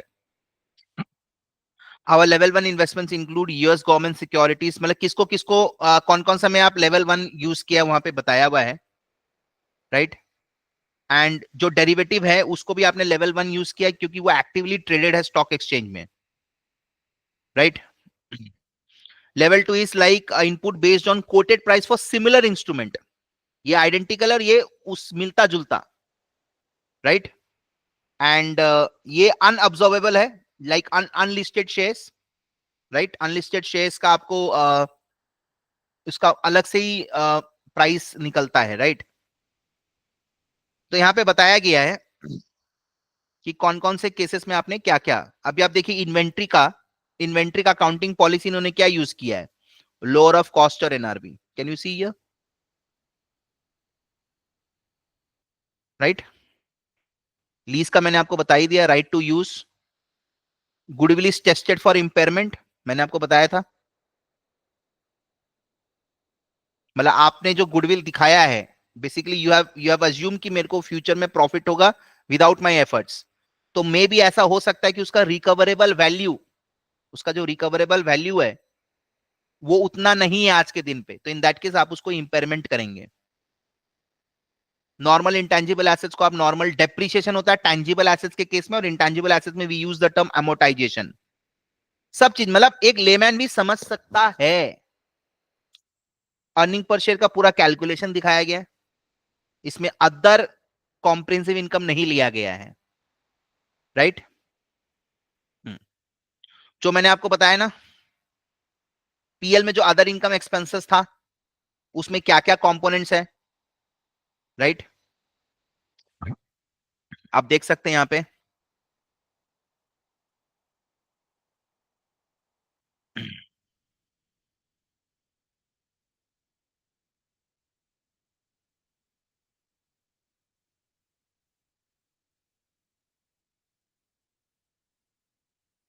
मैंने आपको बताया था ना, कुछ कुछ इक्विटी इन्वेस्टमेंट्स हम लोग इक्विटी मेथड फॉलो करेंगे जहां पे 20 से 50% है, राइट. सो जो 20 से 50% का होल्डिंग होता है ना, वहां पे अपन इक्विटी मेथड फॉलो करते हैं.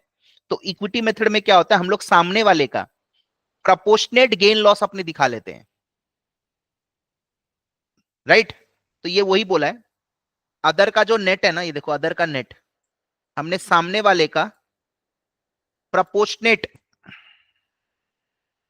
गेन लॉस दिखाया है, राइट. हो सकता है सामने वाला कंपनी लॉस किया हो, इसलिए हमने जहां जहां इक्विटी मेथड फॉलो किया वहां पे नेट लॉस बुक किया अपने में.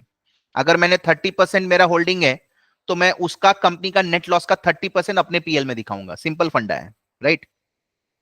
डेप्ट इन्वेस्टमेंट्स का बता रहा है, एएफएस का. ये देखो डेप्ट इन्वेस्टमेंट वाला एएफएस, और एएफएस वाला कहां जाएगा, अदर कॉम्प्रिहेंसिव इनकम है. ये 53 वाला कहां जाएगा, अदर कॉम्प्रिहेंसिव. आप देख सकते हैं ऊपर में ये अदर कॉम्प्रिहेंसिव में जाएगा 53. I just show you. अब लिंकअप करने का टाइम आ गया है, देखो इसी में है अदर कॉम्प्रिहेंसिव जो 957 है ना, इसी में ये 53 भी है, राइट. इसी में आपको वो 53 भी दिखाई देगा.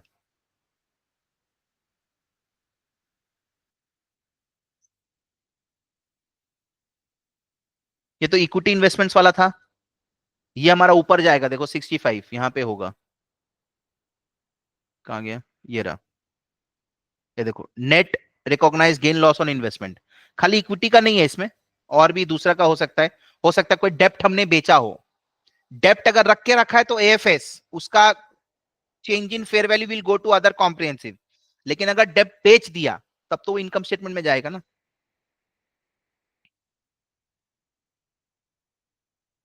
तो ये हमारा इक्विटी इन्वेस्टमेंट्स का नेट गेन लॉस है,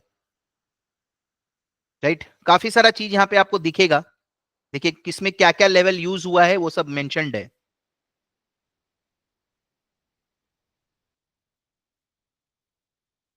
आप देख सकते हैं,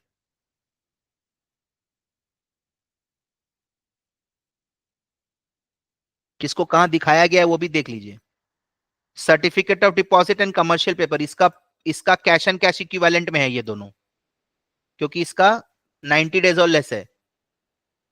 लेकिन कुछ कुछ certificate of deposit more than 90 है, तो उसको शॉर्ट टर्म इन्वेस्टमेंट्स में दिखाया गया है। यूएस का जो गवर्नमेंट सिक्योरिटी है उसका हो सकता है कुछ कुछ हमारा 90 डेज में मच्योर हो रहा है, तो उसको हमने कैश इक्विवेलेंट में दिखाया है, और जो beyond 90 and with in 12 months है उसको हमने शॉर्ट टर्म इन्वेस्टमेंट में दिखाया है। तो ये आपको समझ में आ रहा है कि मैंने किस हिसाब से इसको क्लासिफाई किया है, समझ में आ रहा है?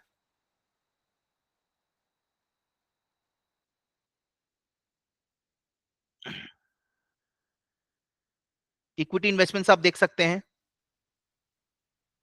अदर मतलब हो गया ये जिसमें इक्विटी मेथड फॉलो हो रहा है। इक्विटी को मैंने बताया ना, 0 to 20 में अपन फेयर वैल्यू मेथड फॉलो करेंगे, उसमें लेवल 1 यूज हुआ है। और 20 से 50 में अपन फेयर वैल्यू नहीं करते हैं, उसमें अदर इक्विटी मेथड लगता है। इक्विटी मेथड्स में अलग से ही इक्विटी का वैल्यूएशन होता है, राइट? तो ये वो वाला है।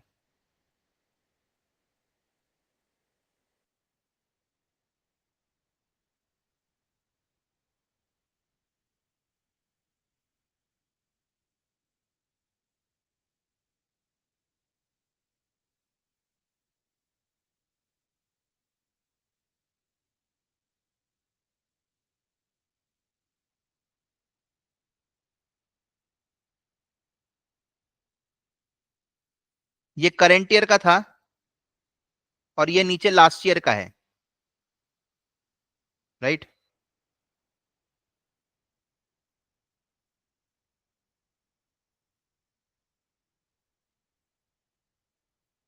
सो आपको ये सब समझने में थोड़ा सा टाइम लगेगा, right? Because there are lot of things which we need to discuss. अभी हमने आपको माइक्रोसॉफ्ट का एक ओवरऑल पिक्चर दिखाया है ना। आने वाले क्लासेस में what I will do, I will take up each topic separately, ठीक है? मैं ईच टॉपिक सेपरेटली पिकअप करूंगा and then I will explain you कि इसका अकाउंटिंग ट्रीटमेंट किस तरीके से होगा, तो आपको और मोर डिटेल्ड इवैल्यूएशन आएगा,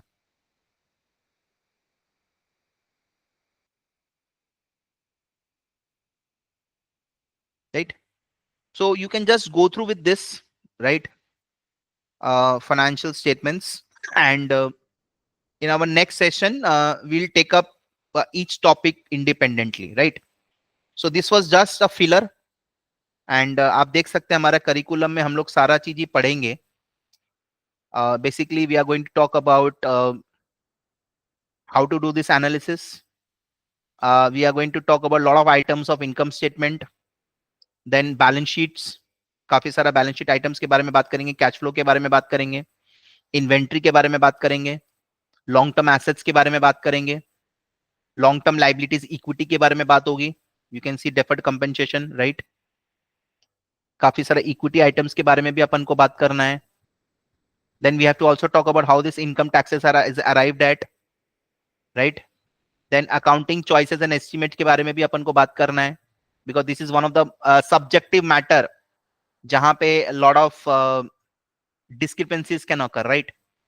Then finally we are going to talk about this ratio analysis. Ratio analysis means we are going to talk about liquidity ratios. We are going to talk about profitability ratios. We are going to talk about liquidity, profitability. We are going to talk about turnover ratios, how quickly we are selling our inventory, how efficiently we are managing our receivables, payables, all these things, right? And we are also going to talk about some solvency ratios, whether the company is not highly debt, right? If the company is highly debt, then there's huge chances of default, right? Whether the company is able to pay its interest properly or not, right?